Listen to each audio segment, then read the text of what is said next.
Welcome back, ladies and gentlemen. There was Brett the Hitman Hart. Next up, we have Jenny Frison. And joining me on set is Patrick, who's going to help me do the interview. Hi, Jenny. How are you doing? I'm good. How are you guys? All good, Great. thanks. Very nice meeting you. Yeah, you too. Thanks for having me. You're very welcome. So, Jenny, welcome to Comic-Con Africa online for the second time. Let's just get straight into it. I want to ask you a specific question about almost like going back to our first Comic-Con Africa where you were here. And I remember specifically, I think there was like a very specific photo of one of my girls with her expression that Liz took with the whole Prince scenario. And it's just that, they actually thought that, this is Wonder Woman sitting in front of him, and they were just so ecstatic. And I want to break into the whole stigma of, this creation of this superhero for young girls, and how you basically, in my opinion, broke comic books, that stigma about comic books are for boys. I really do believe that, a lot of, especially when you took over the run for Wonder Woman, that you got a lot of female readers interested in comics again. How do you feel about that? That's awesome. Thank you for thinking that I'm responsible for that. I don't know. I just draw the sort of characters that I want to see, and it's great that there's people out there that want to see what I want to see. Right. So, but what was your journey? What attracted you to Wonder Woman? Well, I've been a Wonder Woman fan since I was a child. Well, pretty much the first character that I gravitated towards was Wonder Woman, but I was a huge Adam Hughes fan, and even seeing like the Adam Hughes comics on a spinner rack is what made me want to be a comic book artist. So I guess you can say Wonder Woman got me into comics more than comics got me into Wonder Woman. Right. That makes sense. So, and do you remember what was the first cartoon like that really got you involved before Wonder Woman? Because there must have been something about Wonder Woman that got you into it. But were you enjoying other cartoons or comics? Sorry? Well, as far as comic books, I would say like I read Archie and I read Barbie. But I didn't really read comics until, like, I saw the Adam Hughes, his first cover for Wonder Woman was, like, the first time I was like, I'm going to be a regular comic book reader now. Yeah. And that was it. Sweet. And Jenny, how did it feel like you basically took over from Frank Cho, right? How did it feel taking over from him? And he's quite a legend. I almost feel like it's a scenario like when Jim Lee took over X-Men from Mark Silvestri. How did it feel when you took over from Frank? Were you like intimidated? Do you feel pressure of stepping up and doing it?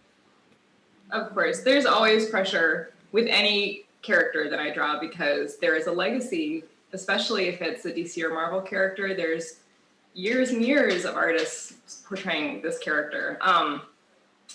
And when they approached me to do it, I almost turned it down. I explained that I didn't think that I was the right person for the job just because I don't really see myself as like an action fighting artist. And I don't really see Wonder Woman as that, but not everybody agrees. But I spoke with my editor, Mark Chiarello, who called me personally. I kind of explained if I was doing these covers, they would be more about strength and vulnerability. And he was like, great, that's exactly what we want. So I really just kind of focused on my own perspective of what it means to be a hero, and specifically Wonder Woman, because I think she is she's more of a diplomat, than a warrior, but she is capable of winning any fight. She just tries never to fight. And I feel like that really lends a lot to ideas that are really specific to her. Okay. Right. Well, if you were a superhero, what would your powers be? It's a very good question. Probably, when Supergirl had flame wings, I was always like, I wish I had that, because I feel like anytime you're in a fight, people would just shut up if you like sprouted flame wings. Got really bad. So maybe that. Right. A friend of mine asked me the question, and I said fly, but then he said, what if you only flew at the same pace that you could run? So it wouldn't really be a superpower. You could fly super slow. You could do it way up high, so I feel like you could cover more ground. You'd still get further faster. Right. It's worth it. Totally worth it.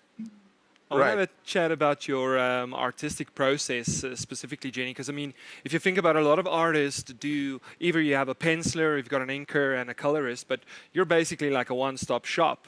Does that add to the pressure when you get these covers that you have to do? No, I think it really helps me sort of see a vision for the entire process. And I only do covers, you know, most of the people that are just pencilers or just inkers or just colorists, they're working on tons of stuff. Like they're not just working on one cover. Even if it's a penciler working on one cover, they're also doing interiors.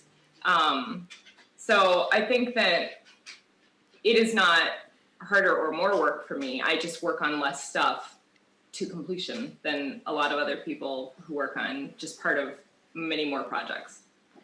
And when you first started your Wonder Woman run, did you expect it to go on as long as it did? How did that feel when almost like that success kicked in and you saw how popular you know, these covers really became? And I mean, a lot of them, if you have a look at the value, you know, a lot of them are worth a lot of money these days. And how did you feel about that success that came with your hard work?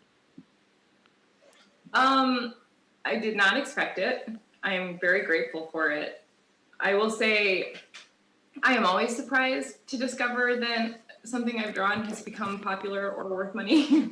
That's a wonderful feeling.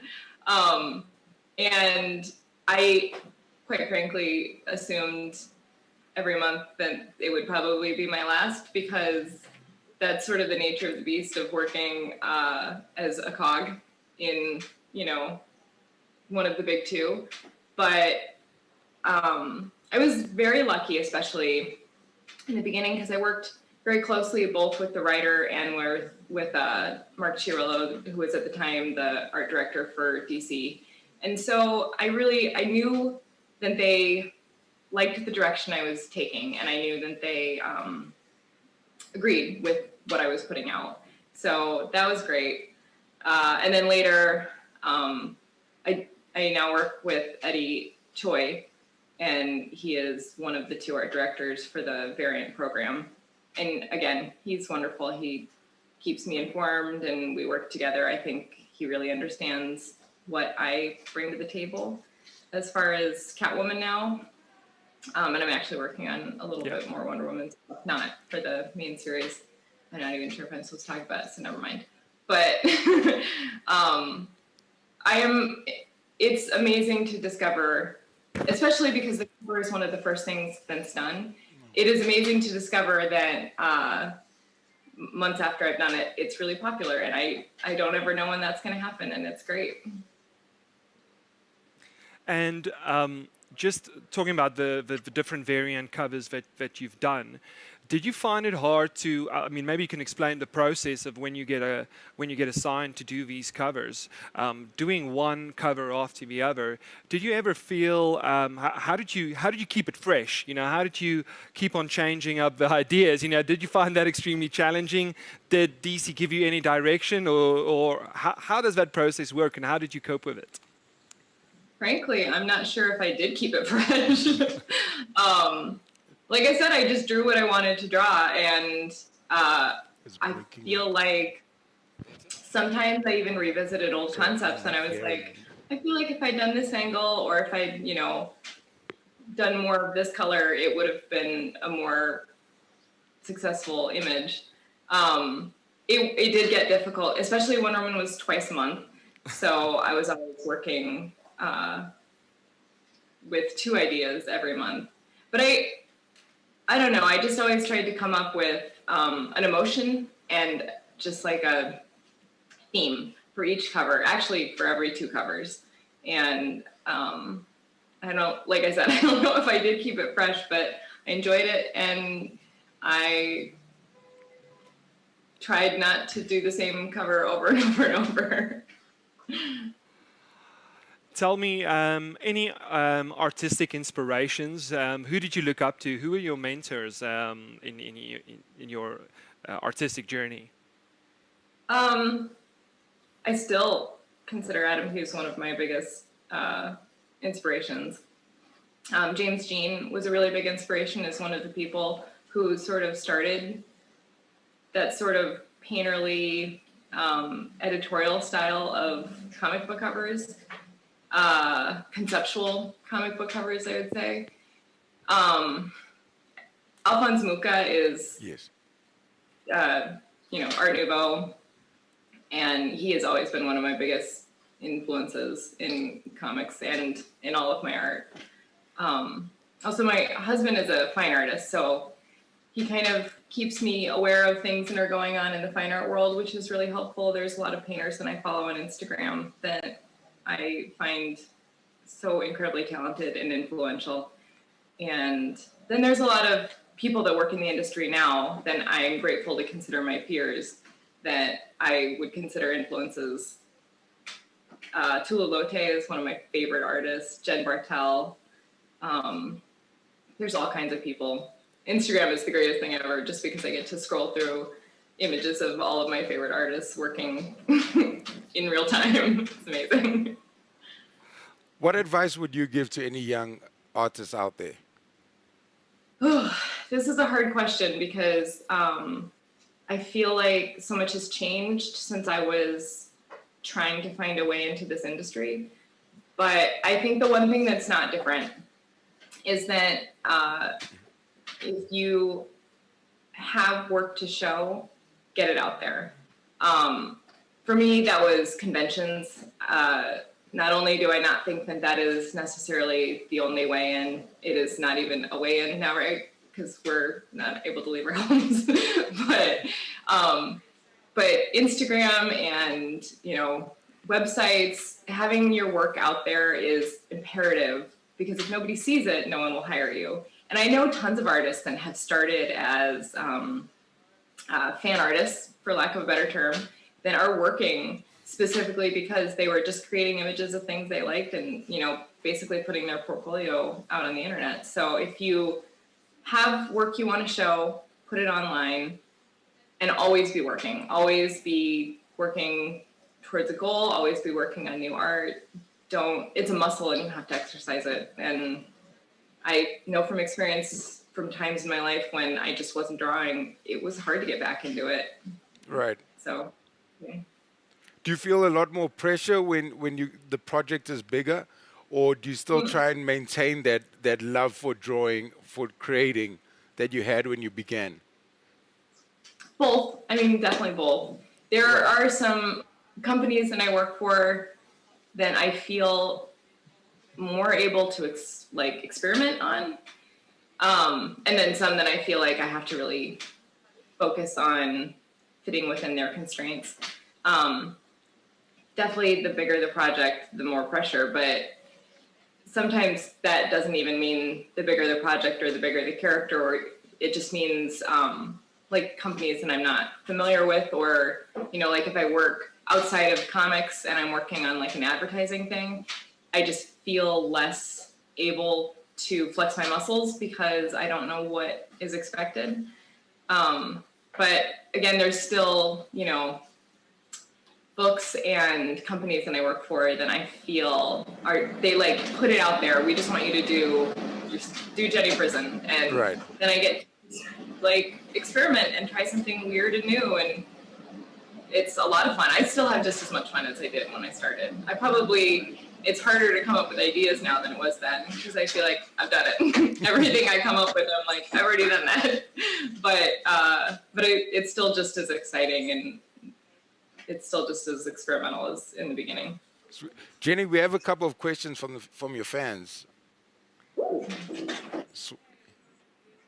Lay it on me.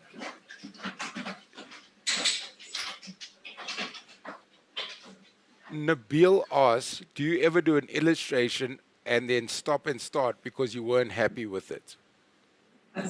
Yes, quite frankly, even this week, I was working on a painting for an art gallery, and I don't do a lot of painting, and I haven't done any in a very long time.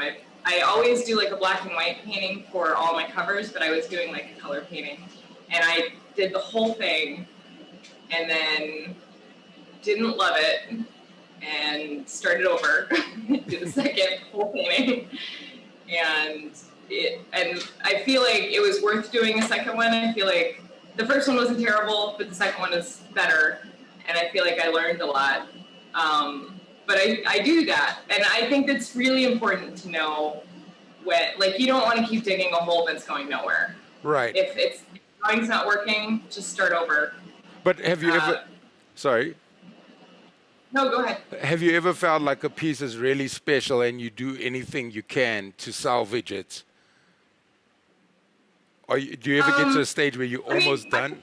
That's the painting that I was working on, is that because I drew it on the computer and I printed out my layout on paper. And that was what happened, was like, I was doing the first painting and I was like, it's not bad, but I feel like I worked really hard on this drawing and I'm throwing it all away because I got this far. And I just started over, I printed out the sketch again and I painted over top, and I was like, this is much better. I'm glad I did that because it was really special. I felt like I didn't want to throw away this concept and all of the work that I'd done, but it wasn't worth digging that same hole for this painting that I'd spent a day on or 2 days on, and I just started over. And I don't know, if you have the ability to scrap it and start over, you still have the first thing, so you can always go back to that if the second thing doesn't work. But if there's time for that, I think it's always worth it. Right. We have another question.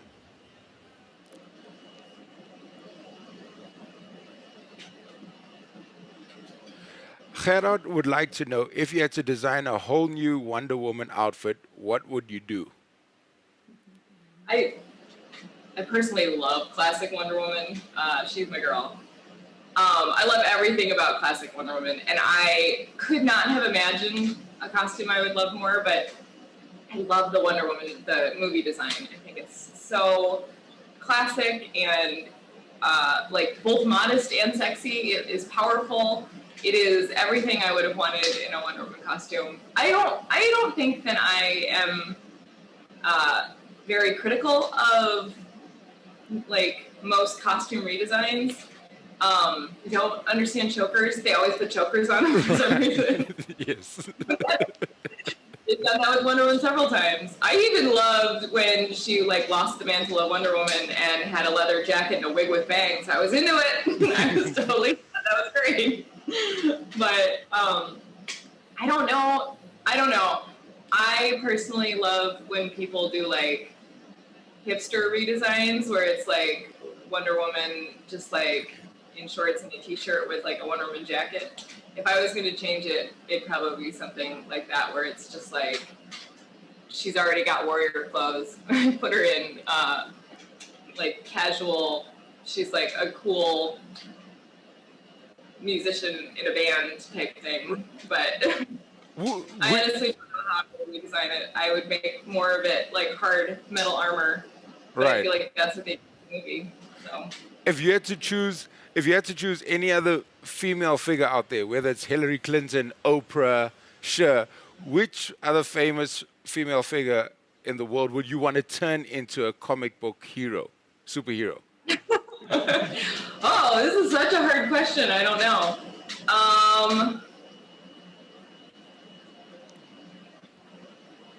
Beyonce? Beyonce. She just seems like she's so beautiful and strong, and I feel like she embodies so much like strength and vulnerability that I feel like she's already a superhero. So it wouldn't be a stretch. I'd just be like drawing her exactly as she is. Right, and it's cool because you also have Jay-Z as the sidekick. Little sidekick. Yeah. That'll be cool. We have another question, Jenny.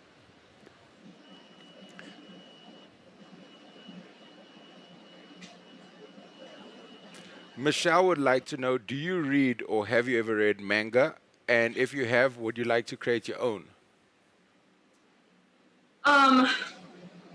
I have watched a lot of anime. I have not read manga. Manga. I love the style of, Japanese animation and cartooning. I don't know if my style lends itself to that I would really be able to create anything like that. But sure, I would definitely not be against it. Like I said, I'm a big fan of anime. I watch it a lot while I'm working. Not only because I find it easy to get into a storyline, but also because they quite often will be describing what's happening. And so I don't have to look up when I'm working.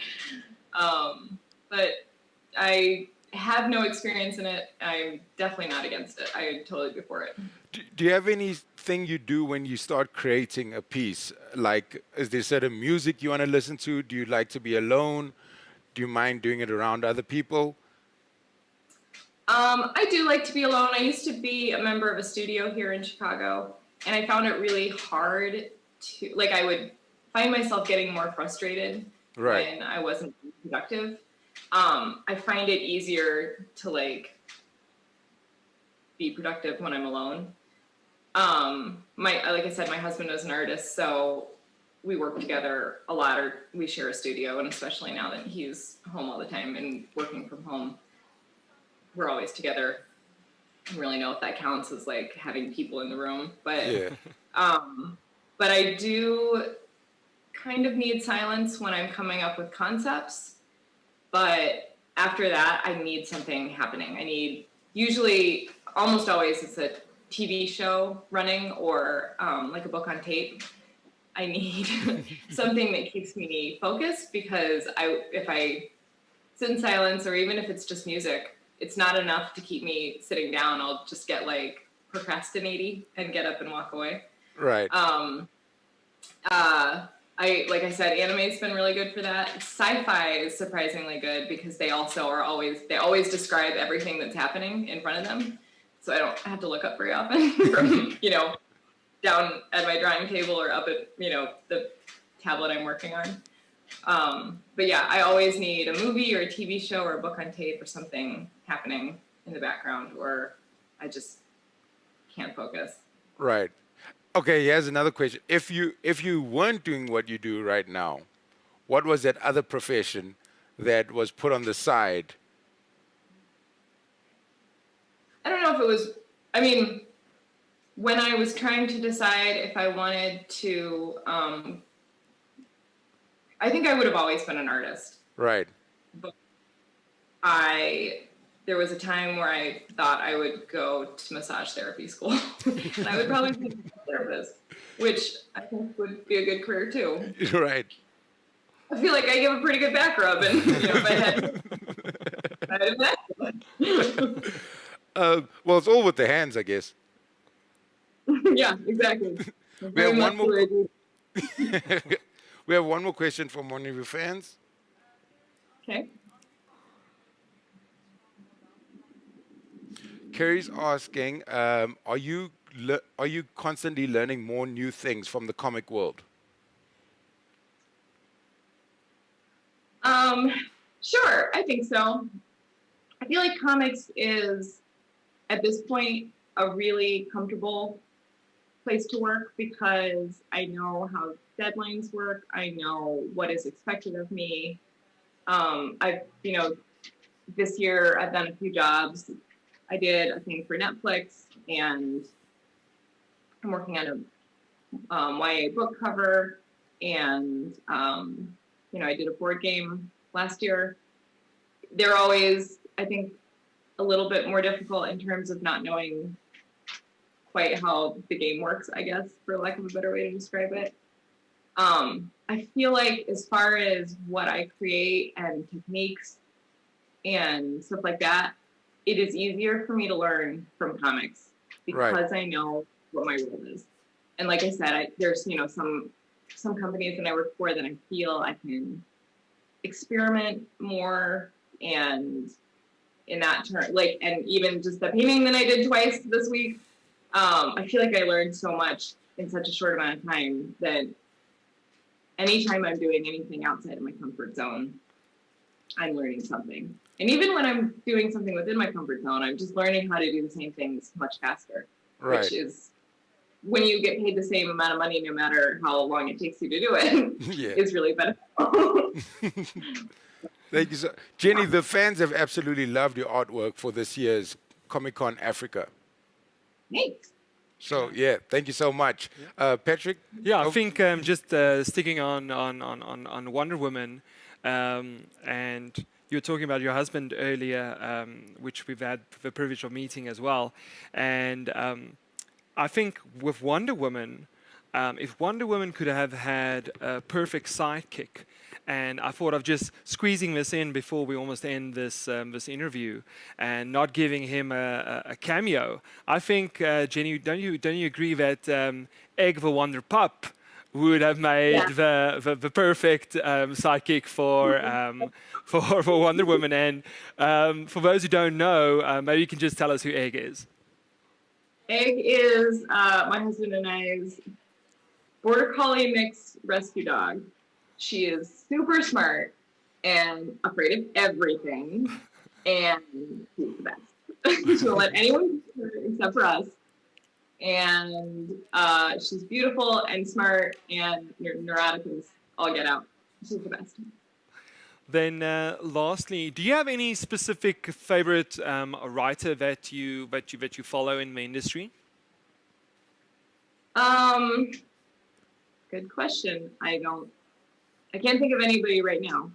I follow lots of writers. I can't think of who my favorite is in comics right now. I feel like I'm familial obligated to say Tim Seeley because I'm married to Tim Seeley. Yeah.